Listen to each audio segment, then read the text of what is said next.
সেটাই খাবো। আমাদের ডেলিভারি ছিল ভাইয়া। আসো আসো। আপনি দিকে তাকাও।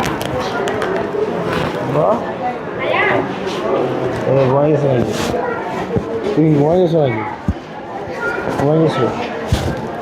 হ্যাঁ, তোমার নাম কি? নাম কি তোমার বলো তো? থ্যাংক ইউ ভাইয়া। রাপি বলে। নাম, ওর বয়স কত হয়েছে? আর বয়স 6 মাস। 6 মাস হচ্ছে। নাম কি? নাম রাইয়ান। রাইয়ান না? আমনে আমরা গ্রামে গিয়া পূজার মেয়েটি উত্তর হারা গেছেন দক্ষিণ হারা গেছেন না ওই যাও হয় নাই। কাদা না কাদা ছিল আমার 3400 ফুট রাস্তার একটা ব্যবস্থা করেছে আমি জাভেদ ফারুক জাহাঙ্গীর আপনাদের এলাহাবাদে জাহাঙ্গীর আঙ্কেল আছে, হ্যাঁ, হ্যাঁ। ওনার সাথে একটু কথা বলুন। হ্যাঁ, আচ্ছা দক্ষিণে। আচ্ছা হাদিয়া আমার ছেলেরা বিলের গাছকে বুঝিনি উনি দক্ষিণ ওই যে কাশারি করার দিকে নাকি? না বলুপুর ওই জানি মধুমুরা মধুমারা। মধুমারা সরকার সাকিব নামে একজন ছেলে আছে। রাকিবের কাছে হ্যাঁ, গেছিলাম সরকার সাকিবের কাছে বলেন ওই ইয়ে করে